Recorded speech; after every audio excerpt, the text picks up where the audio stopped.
Subscribe channel Truth.id dan aktifkan lonceng notifikasi untuk mendapatkan informasi seputar live streaming dan video khotbah terbaru. Posisi tombol subscribe berada di kanan atas channel kami dan jangan lupa nyalakan loncengnya.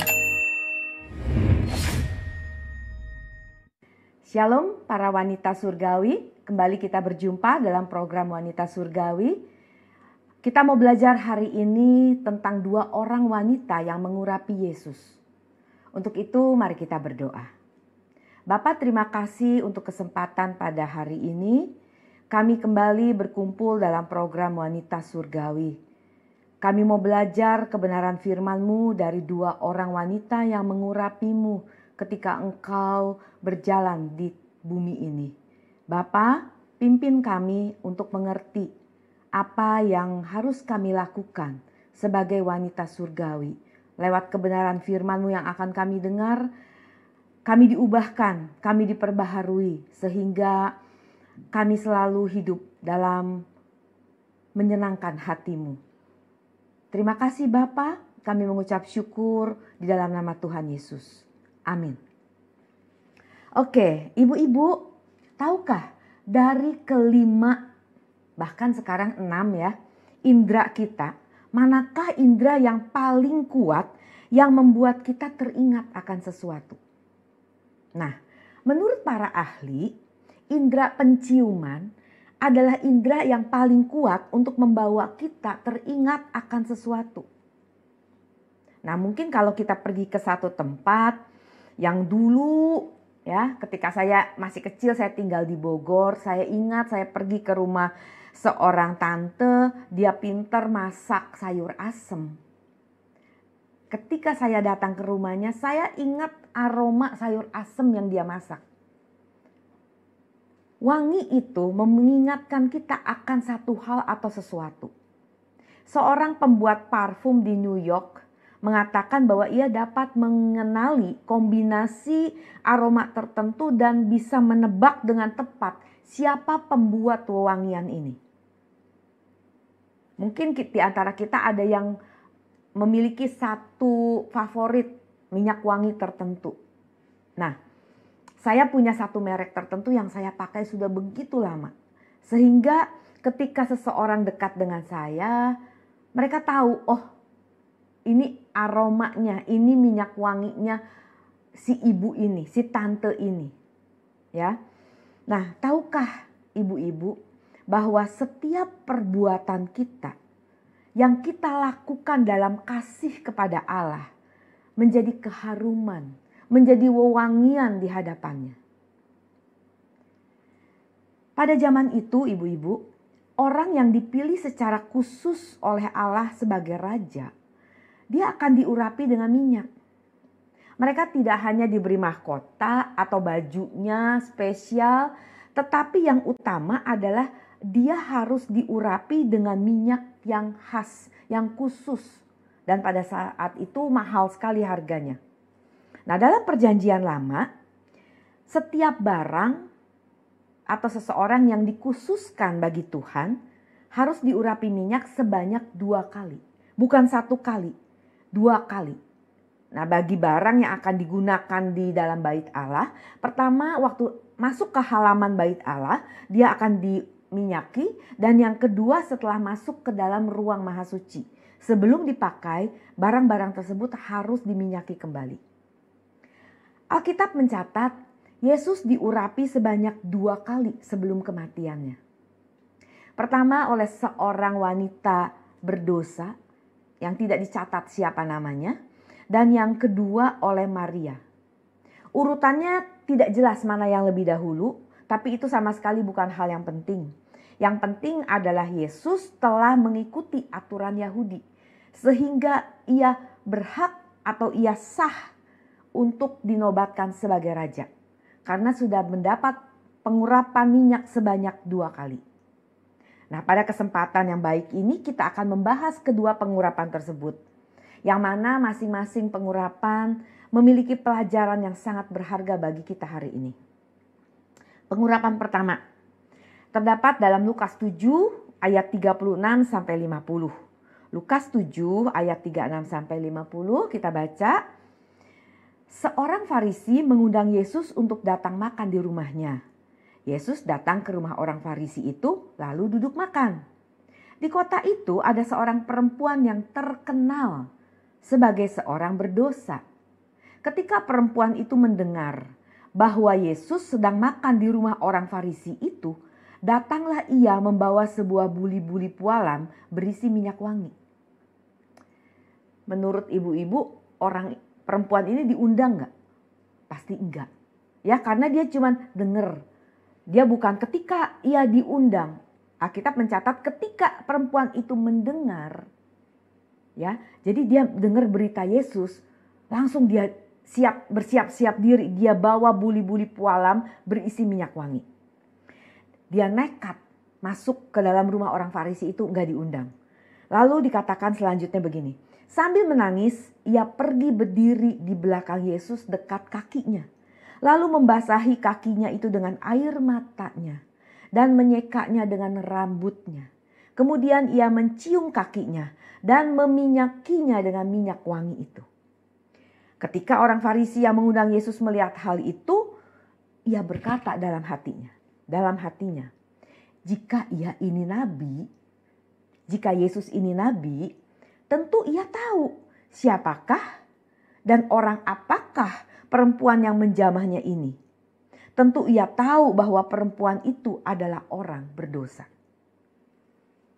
Lalu Yesus berkata kepadanya, Simon, ada yang hendak kukatakan kepadamu. Sahut Simon, katakanlah guru. Ada 2 orang yang berutang kepada seorang pelepas uang. Yang seorang berhutang 500 dinar, yang lain 50. Karena mereka tidak sanggup membayar, maka ia menghapuskan hutang kedua orang itu. Siapakah di antara mereka yang akan terlebih mengasihi dia? Jawab Simon, aku kira dia yang paling banyak dihapuskan hutangnya. Kata Yesus kepadanya, betul pendapatmu itu. Dan sambil berpaling kepada perempuan itu, ia berkata kepada Simon, engkau lihat perempuan ini? Aku masuk rumahmu, namun engkau tidak memberikan aku air untuk membasuh kakiku. Tetapi dia membasahi kakiku dengan air mata dan menyekanya dengan rambutnya. Engkau tidak mencium aku, tetapi sejak aku masuk, ia tiada henti-hentinya mencium kakiku. Engkau tidak meminyaki kepalaku dengan minyak, tetapi dia meminyaki kakiku dengan minyak wangi. Sebab itu aku berkata kepadamu, dosanya yang banyak ini telah diampuni, sebab ia telah banyak berbuat kasih. Tetapi orang yang sedikit diampuni, sedikit juga ia berbuat kasih. Lalu ia berpaling kepada perempuan itu, dosamu telah diampuni. Dan mereka yang duduk makan bersama dia berpikir dalam hati mereka, siapakah ia ini sehingga ia dapat mengampuni dosa? Tetapi Yesus berkata kepada perempuan itu, imanmu telah menyelamatkan engkau, pergilah dengan selamat. Sekali lagi, kapan dan di mana penggalan kisah ini terjadi, itu tidak dinyatakan secara rinci. Memang dibanding dengan para penulis Injil lainnya, dalam menyampaikan cerita, Rasul Lukas tidak terlampau memperhatikan urutan waktu kejadian. Namun nampak di sini bahwa cerita ini disampaikan ketika Yesus dicela sebagai sahabat pemungut cukai dan orang berdosa. Padahal maksud Yesus untuk menerima tawaran mereka atau mengajak mereka mengobrol adalah untuk menunjukkan bahwa Yesus punya hati belas kasihan, punya compassion untuk menyelamatkan mereka. Memang itu tujuan Yesus datang ke bumi ini, untuk menyelamatkan mereka, menyelamatkan orang berdosa. Dan sekali lagi, siapa perempuan yang mengurapi Yesus ini tidak disebut namanya. Ada beberapa penafsir yang mengatakan bahwa ia adalah Maria Magdalena. Namun tidak penting siapa wanita ini, kita pun tidak menuliskannya. Tetapi mari kita belajar apa yang bisa kita petik dari sikap tindakan wanita ini. Ayat pertama tadi kita baca, seorang Farisi mengundang Yesus datang makan di rumahnya. Apa sih tujuannya? Mau apa sih sebenarnya orang Farisi ini mengundang Yesus makan?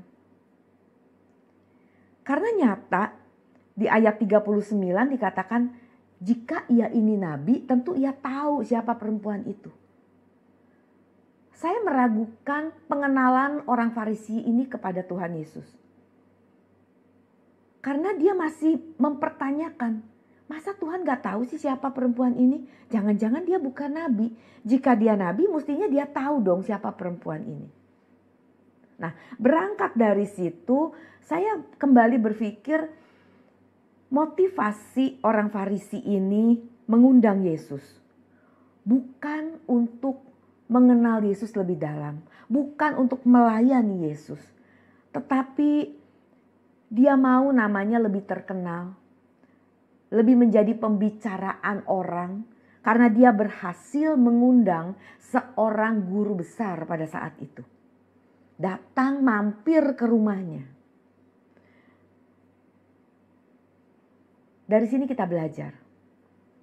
Ibu-ibu, ketika kita aktif di gereja, ketika kita melayani sesama, ketika kita lakukan hal-hal baik ini dan itu, apa sih motivasi kita? Sudahkah kita memiliki motivasi yang benar seperti wanita yang mengurapi Yesus ini? Rasa hormat yang mendalam dia tujukan kepada Yesus karena dia menyadari bahwa dirinya orang berdosa. Dengan penuh penyesalan, dia menghampiri Yesus dari belakang. Karena seperti gambar yang ditunjukkan di layar ibu-ibu semua, kita bisa lihat pada waktu itu tradisi orang makan itu bukan seperti hari ini duduk di meja makan seperti ini, tetapi mereka duduk menyamping sehingga sebagian kakinya ada di belakang. Ya, nah maka wanita ini tidak menghampiri Yesus dari depan, dia menghampiri dari belakang untuk menjamah kakinya yang sedang terjulur. Perempuan itu berasal dari kota yang sama, dia seorang yang berdosa. Ia seorang perempuan sundal, punya nama buruk. Dan ketika ia mendengar Yesus datang ke rumah orang Farisi, segera dia bebenah, segera dia mempersiapkan sebuah persembahan, yaitu minyak wangi. Tentu dari sini kita juga dapat mengambil kesimpulan bahwa sebelumnya dia pasti pernah mendengar siapa Yesus. Hanya keterbatasan dirinya yang berdosa dan mungkin pasti dijauhi orang. Orang gak mau main dengan orang berdosa yang dianggap perempuan sundal itu. Sehingga dia terbatas atau tidak punya akses untuk ketemu Tuhan Yesus langsung. Maka ada satu kesempatan. Langsung dia grab, langsung dia raih kesempatan itu, dia pergi. Dia gak diundang, dia nekat. Dia nekat. Berapa sering kita mendengar ajakan Yesus. Kita sering mendengar undangan Yesus. Lewat khotbah, lewat persekutuan, lewat percakapan.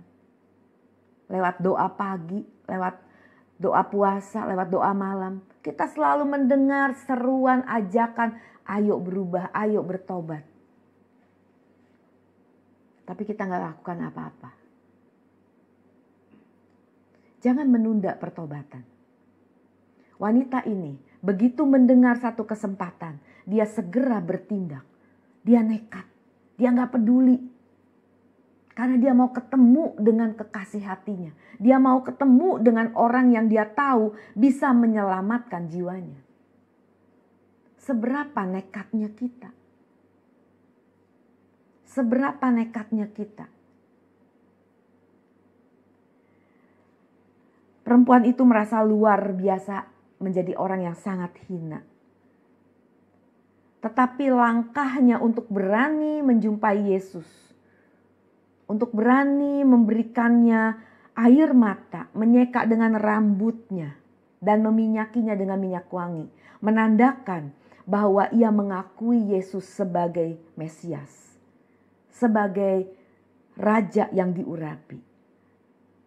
Dan dia percaya lewat apa yang dia lakukan, dia nyatakan penghormatannya, dia nyatakan kekagumannya kepada Tuhan, dia nyatakan cintanya kepada Tuhan.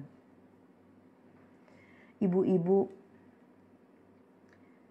seberapa dalam kita menyesali dosa kita, seberapa dalam kita bertobat, setinggi itulah kita menghormati Tuhan. Jadi jangan lagi kita berani mengatakan, aku menghormatimu Tuhan, aku menghargaimu Tuhan, tetapi kita lakukan nothing. Kita gak kerjakan apa-apa, kita gak punya pertobatan, kita sudah merasa cukup, kita merasa pantas, kita merasa menjadi wanita yang sudah baik-baik saja. Ayo kita bebenah diri. Sedalam, sejauh mana kita menyesali dosa kita, kita bertobat. Setinggi itulah penghormatan kita kepada Tuhan. Pengurapan yang kedua terdapat dalam Yohanes 12 ayat 1-8. Yohanes 12 ayat 1-8, demikian firman Tuhan. 6 hari sebelum Paskah, Yesus datang ke Betania, tempat tinggal Lazarus yang dibangkitkan Yesus dari antara orang mati. Di situ diadakan perjamuan untuk dia. Dan Marta melayani. Sedang salah seorang yang turut makan dengan Yesus adalah Lazarus. Maka Maria mengambil setengah kati minyak narwastu murni yang mahal harganya, lalu meminyaki kaki Yesus dan menyekanya dengan rambutnya.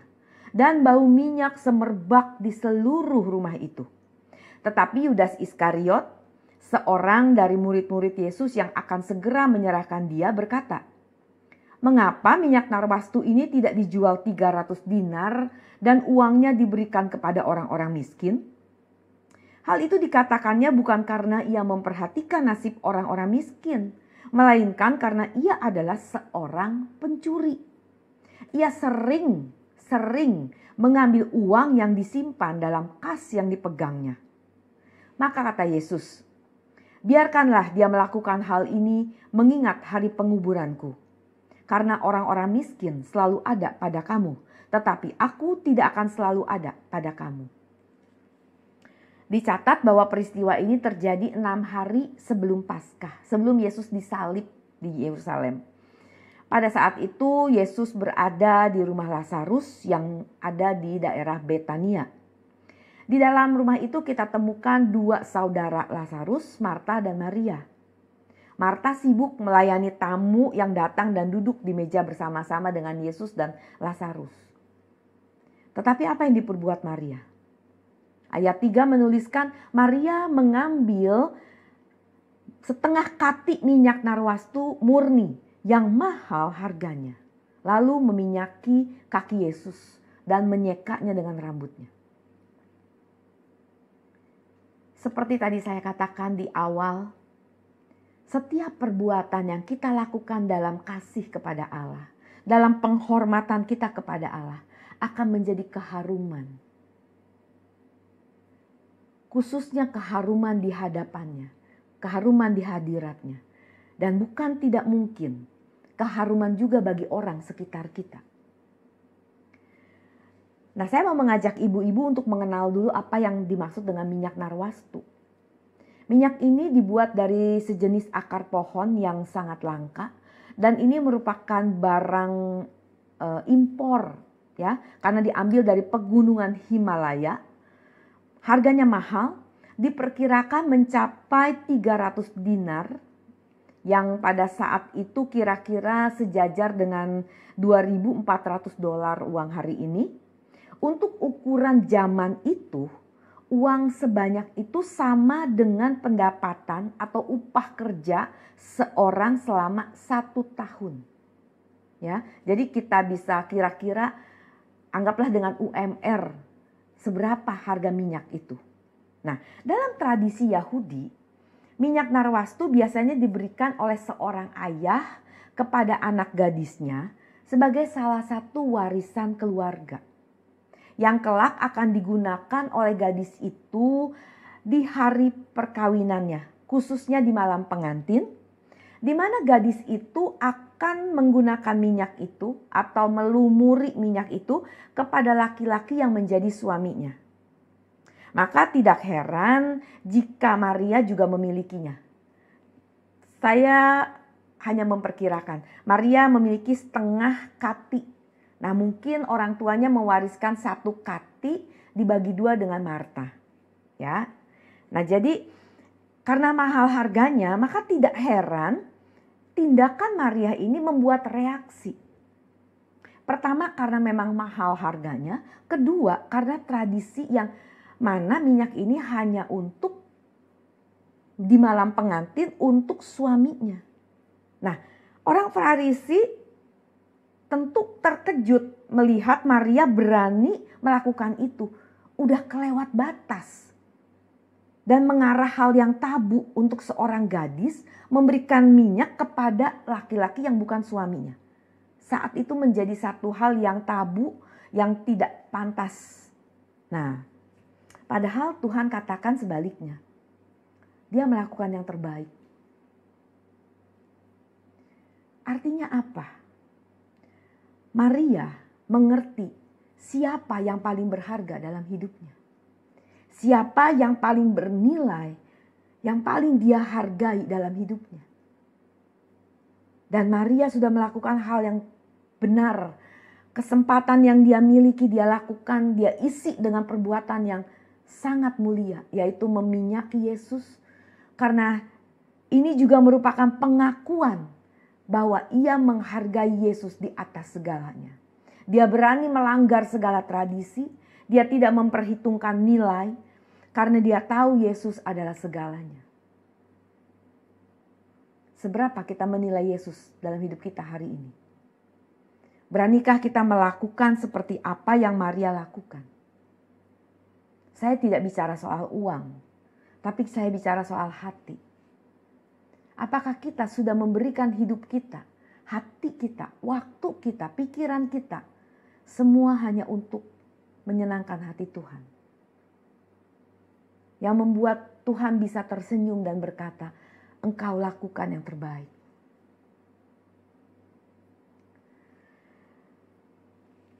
Dengan memberikan minyak itu, Maria sedang membuat pernyataan mengenai kepercayaannya bahwa Yesus adalah Raja. Bukan hanya Raja di atas segala raja, tapi terlebih lagi Raja bagi hidupnya secara pribadi. Minyak semahal itu biasanya digunakan juga untuk menyucikan barang-barang di bait Allah, mengurapi raja dan nabi-nabi. Dan minyak seperti itu pada saat itu dihargai lebih dari permata, lebih dari berlian. Bau harum yang ditinggalkan akan memberikan suasana sakral, suasana yang khusus, yang khas, yang yang sakral gitu, yang sesuatu yang tidak bisa kita dapatkan di suasana biasa-biasa saja. Ini menggambarkan bahwa ada mahkota yang tidak kelihatan mata yang sedang ditaruhkan di kepala seseorang ketika ia sedang diurapi. Karena ini menunjukkan bahwa ia adalah yang dari Allah. Orang ini di-assign, ditunjuk atau dinobatkan sebagai seseorang yang dari Allah. Nah, pada zaman itu ibu-ibu, di zaman Timur Tengah kuno, wibawa seorang raja tidak hanya terletak pada perhiasan yang dipakai atau pada mahkota, tetapi pada harumnya, pada wanginya. Karena itu dari waktu ke waktu, seorang raja akan membasuh jubahnya lagi dengan minyak wangi yang sangat mahal tersebut. Nah, perhatikan kalau kita lihat Kidung Agung 3 ayat 6, di situ disebutkan tentang Salomo. Apakah itu yang membumbung dari padang gurun seperti gumpalan-gumpalan asap tersaput dengan harum mur dan kemenyan dan bau segala macam serbuk wangi dari pedagang? Lihat, itulah Joli Salomo, dikelilingi oleh 60 pahlawan dari antara pahlawan-pahlawan Israel. Dia menyebarkan bau harum mur dan kemenyan dan bau segala macam serbuk wangi. Yang menandakan bahwa ia adalah orang yang diurapi, yang berasal dari Allah. ya. Dan ketika Salomo masuk ke Yerusalem, dari Gihon dia masuk ke Yerusalem, ketika dia diarak, dikawal gitu masuk sebagai raja, di situ juga dikatakan bahwa dia menyebarkan wewangian. Nah, sekarang mari kita perhatikan kesamaan yang luar biasa yang terjadi pada Tuhan Yesus sesaat sesudah ia diurapi minyak narwastu oleh Maria di rumah Lazarus, dan juga setelah dia diurapi minyak wangi oleh wanita berdosa itu. Ketika kita balik mengingat Salomo ya, ketika dia menunggangi keledai untuk masuk Yerusalem sebagai raja, di mana wewangiannya merebak harum, menandakan saya loh yang dipilih Tuhan, saya loh yang raja. Karena dia dikelilingi banyak orang kan, jadi menandakan yang mana nih, ini yang menyebarkan wewangian. Yesus juga berbuat yang sama. Dia menunggangi keledai dan harumnya, wewangiannya merebak, dapat dicium oleh semua orang yang ada di sepanjang pinggir jalan itu. Mereka tidak hanya sedang menyambut seorang imam, tetapi menyambut seorang raja besar dengan keharumannya. Mereka teringat lagi peristiwa Salomo. Naik keledai, persis seperti Salomo. Dalam kegemparan itu mereka menyambut Tuhan Yesus dengan membawa daun palem. Dan bahkan jubah mereka tebar di jalanan itu untuk menyambut Yesus sebagai raja. Yang akan membawa keluar mereka dari penjajahan Roma dan kembali kepada kejayaan Salomo. Maka mereka meneriakan, Hosana, diberkatilah dia yang datang dalam nama Tuhan, Raja Israel. Ibu-ibu, dahsyatnya perbuatan Maria yang mengurapi Yesus, yang membuat Yesus menjadi punya wewangian, tidak berhenti sampai di sana. Yesus masih menyimpan wewangian itu kemanapun ia pergi setelah dia diurapi oleh Maria. Ketika Yesus ada di atas keledai, ia berbau harum. Ketika Yesus ada di Taman Getsemani, semalam-malaman ia berdoa, ia pun berbau harum. Maka ketika Yudas datang bersama para prajurit, tidak heran prajurit tidak ragu untuk menangkap Yesus. Karena mereka pun mencium bau raja itu. Ketika di hadapan para serdadu Roma, ia pun berbau harum. Ia dipukuli, ia diolok-olok dengan mahkota duri karena ia berbau raja. Dan ia pun diberi tulisan INRI, inilah raja orang Yahudi. Secara tidak langsung mereka pun sebenarnya mengakui bahwa Yesuslah raja. Perbuatan Maria yang dilakukan karena kasihnya kepada Allah, diizinkan Yesus untuk menyebarkan keharuman Allah. Keharuman raja segala raja yang sangat mulia.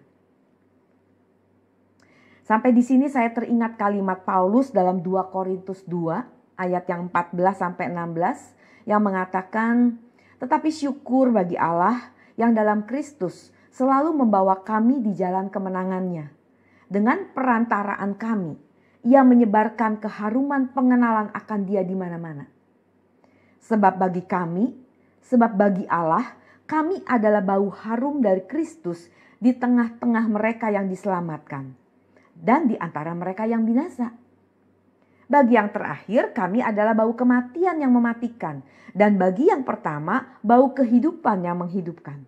Tetapi siapakah yang sanggup menunaikan tugas yang demikian? Dalam jajaran kemiliteran Romawi kuno, kehormatan terbesar dianugerahkan kepada seorang jenderal ketika ia menang perang. Nah, sang jenderal dengan pasukannya yang menang akan diarak di sepanjang jalan kota sambil disanjung-sanjung oleh penduduk. Nah, aroma dupa yang dibakar pada mezbah di kuil-kuil penyembahan mereka akan merebak ke seluruh kota selama perayaan tersebut. Nah, Paulus menggambarkan keadaan tersebut untuk menjelaskan kemenangan kita sebagai orang percaya di dalam Yesus Kristus. Paulus memahami bahwa kita perlu menyebarkan aroma keharuman pengenalan akan Kristus kepada orang-orang di sekitar kita. Karena ini tugas kita, ibu-ibu. Kita diselamatkan untuk menyebarkan keharuman Raja. Kematian Yesus di kayu salib dan keselamatan yang diberikan kepada kita tidak boleh kita artikan murah, yaitu hanya sekedar terhindar dari neraka untuk masuk surga. Keselamatan yang kita memiliki arti yang jauh lebih besar. Karena kita dimungkinkan untuk ambil bagian, untuk menjadi anggota keluarga kerajaan Allah. Kehendaknya supaya kita hidup untuk kepentingan Bapa. Artinya kita hidup tanpa hak. Kita hidup tunduk sebagai hamba. Kita berserah penuh dalam perlindungan. Kita percaya penuh. Cara hidup yang rela mati bagi sesama. Mencurahkan roti kita, anggur kita, membagikannya. Karena dengan cara hidup yang benar seperti itulah kita membawa keharuman Raja. Kita semua memegang peranan itu di tempat kita masing-masing dengan kondisi kita masing-masing. Jangan kita seperti Yunus yang tidak sehati dengan Yesus, yang tidak sehati dengan Tuhan yang menyuruh dia ke Niniwe untuk memperingatkan orang di sana. Yunus lebih senang melihat orang itu dihukum. Biarlah kiranya belerang turun dari langit seperti Tuhan menghukum Sodom Gomora. Tapi jadilah seperti Maria yang membawa keharuman Raja. Perbuatan yang dianggap kecil, yang dilakukannya terus dibicarakan dan diingat orang sampai hari ini. Allah pasti menyisakan orang-orang yang dapat menyebarkan keharuman Raja. Tetapi apakah itu kita? Di manakah kita waktu Tuhan inginkan kita jadi saksinya di tengah dunia yang jahat ini? Apakah kita bersembunyi mencari aman? Atau kita dengan konsisten, kita dengan berani, kita tetap berintegritas sebagai anak Tuhan? Setiap kita memiliki tugas, memiliki tanggung jawab untuk membawa keharuman Raja. Nah, dengan kebenaran yang baru saja kita dengar, mari kita bercermin. Bagaimana hidup kita hari ini? Apakah kita sudah menyampaikan? Apakah kita sudah menyebarkan keharuman itu? Atau justru kita berbau busuk kematian? Apakah orang sekitar kita akan berkata, ibu ini beda. Ini pasti karena dia punya sesuatu yang membuat dia jadi lebih sabar, membuat dia berubah, membuat dia bisa jadi keteduhan buat kita semua. Apakah hidup kita menjadi tempat di mana orang berlari dan mencari kita karena kita memberikan keteduhan bagi mereka? Apakah kita mengizinkan Tuhan Yesus menyebarkan keharumannya melalui hidup kita? Dan kita membawa orang untuk datang kepada Tuhan Yesus. Dialah sumber keharuman teragung yang membuat wangian paling istimewa yang pernah ada di sepanjang masa. Dan hidup saleh, hidup suci adalah bau harum yang memikat orang lain untuk datang kepada Kristus. Melalui pemberitaan firman Tuhan hari ini, kita diingatkan dua hal.